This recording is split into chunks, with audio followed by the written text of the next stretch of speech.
અમદાવાદમાં વિદ્યાર્થીની હત્યાના કેસમાં વિરોધ શમવાનું નામ નથી લઈ રહ્યો. ત્યાં સાબરકાંઠાની એક ઘટના સામે આવી. વડાલીમાં 4 વિદ્યાર્થીઓએ મળી અન્ય વિદ્યાર્થીને માર માર્યો હોવાનો એક વિડીયો વાયરલ થયો. આ ઘટનામાં હવે વિરોધના સૂર ઉઠ્યા છે. વાલીઓ, વિશ્વ હિન્દુ પરિષદ, બજરંગ દળના કાર્યકરોએ શાળાએ જઈ વિરોધ નોંધાવ્યો. લોકોએ નારેબાજી કરી ઉગ્ર વિરોધ પણ નોંધાવ્યો. વાલીઓનું ઉગ્ર સ્વરૂપ જોઈ શાળાનો મુખ્ય ગેટ પણ બંધ કરી દેવામાં આવ્યો હતો અને શાળાના કમ્પાઉન્ડમાં પોલીસ કાફલો ખડકી દેવાયો. જિલ્લા એલસીબી, એસઓજી સહિતના પોલીસનો બંદોબસ્ત ગોઠવી દેવાયો. મહત્વનું છે કે 4 વિદ્યાર્થીઓએ ભેગા થઈ 7મા ધોરણના વિદ્યાર્થીને માર માર્યો હતો.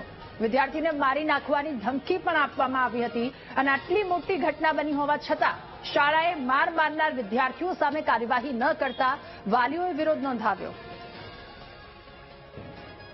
અમારા હિન્દુ સંગઠનોની માંગ તો એટલી જ હતી કે જે લોકોએ આ યુવાનને ઢોર માર માર્યો છે તો એના ઉપર કાયદાકીય કડક કાર્યવાહી થાય અને એને સ્કૂલની અંદરથી લિવિંગ સર્ટિફિકેટ આપી બરાબર એને સ્કૂલની અંદરથી ધકેલવામાં આવે. પોલીસ પણ એની દબંગ દાદાગીરીથી એમને દબાવવાનો પૂરેપૂરો પ્રયાસ કર્યો છે સ્કૂલના અમુક રાજકારણીઓ દ્વારા અને સ્કૂલના સંચાલકો દ્વારા. ધ્રુવ સગર નામના છોકરાને જે રીતે મારવામાં આવ્યો છે વિધર્મીઓ દ્વારા, તો ગામના લોકોની અંદર પણ એક આક્રોશ હતો. ગામના લોકો, હિન્દુ સંગઠનો, તમામ સંસ્થાના આગેવાનોએ શેઠ સીજે હાઈસ્કૂલના સંચાલકો સામે એવી રજૂઆત કરી કે આ ઘટના પહેલી નથી, અગાઉ પણ એવી ઘટનાઓ બનેલી છે. તો આવી ઘટના એક અમદાવાદમાં પણ હમણાં 7th સ્કૂલની અંદર ઘટના બની છે. તો એવી ઘટના સ્કૂલની અંદર ન થાય અથવા તો સ્કૂલ બદનામ ન થાય એ માટે તમામ વડાલીના નગરજોને શેઠ સીજે હાઈસ્કૂલમાં પ્રશાસનને રજૂઆત કરી છે અને રજૂઆત સાંભળતા સ્કૂલ પ્રશાસન, પ્રાંત અધિકારી અને તમામ સંગઠનના આગેવાનો દ્વારા સ્વીકાર્યું છે કે આજે સાંજ સુધીમાં એ વિધર્મી વિદ્યાર્થીઓ છે તેમને એલસી આપી દેવામાં આવશે એવી એમને બાહેધરી પણ આપી છે. વીએચપી અને બજરંગ દળના નામે મેસેજ મૂકેલો હતો કે વિવેકાનંદ ચોકમાં એકત્રિત થવું.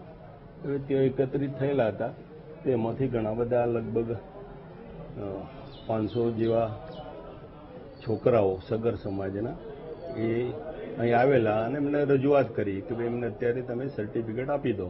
એટલે અમે એવું કહ્યું એમને કે અમે તાલુકા ખેડૂત નિરીક્ષક, જિલ્લા શિક્ષણ અધિકારીને આની જાણ કરી છે અને એ જે કહેશે એ રીતે અમે વર્તીશું. મને જે મેસેજ મળ્યા હતા એ પ્રમાણે હું શાળાની મુલાકાત લીધી, શાળાના મુખ્ય શિક્ષકની મુલાકાત લીધી, શાળાના મુખ્ય શિક્ષક અંગાથી પરામર્શ કરી, એમના જોડે વાત કરી તો 21 તારીખની ઘટના હતી. એમને 4:25 કલાકે શાળા છૂટવાનો સમય છે અને શાળા છૂટ્યા પછી 4:45 કલાકે બાળકોમાં ઝપાઝપી થયેલી હતી. ત્યારબાદ બાળકો ઘરે ગયા. બીજા દિવસે મુખ્ય શિક્ષક જોડે ટેલિફોનિક વાતચીત થઈ, એમને બોલાયા. બીજા દિવસ સંગઠનોએ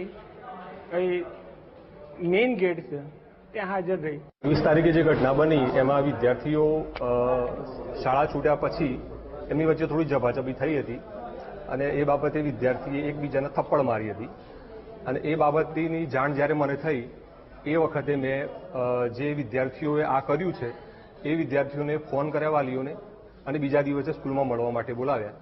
અને બીજા દિવસે જ્યારે વાલીઓ આવ્યા અને એમણે સ્વીકાર્યું કે ભાઈ આવી ઘટના બની છે અને બાળકો વચ્ચે ઝપાઝપી થઈ છે અને એના પછી એમણે માફી પણ માગી વિદ્યાર્થીઓએ અને વાલીઓ પણ માફી માગી.